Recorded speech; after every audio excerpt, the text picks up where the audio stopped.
I'm not a fan of baking. I've never really been a fan of baking. Eating food is the part I enjoy, not making it.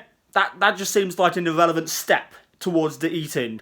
But sometimes I try my hand at baking, if there's an easy recipe. So I search up easy student recipes that you can make with nothing. And all the ingredients will be fine. I'll be like, oh, I can make that. I'll bang it out. But then it's always fine up to the very end. The very end. And then they'll be like, now take out your 18th century tutting pot that you've been seasoning for 7 years with all the other stuff you've baked and pour in the mixture and let it rise.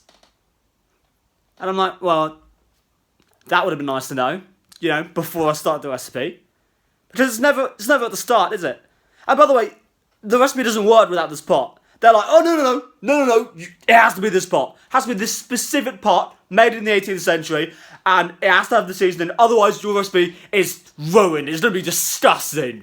And it's like, well, why didn't you say that before? Why isn't there a tiny little footnote? There should be in the ingredients, and then there should be a little footnote saying, oh, hope you're around in the 18th century, because otherwise you're fucked, mate.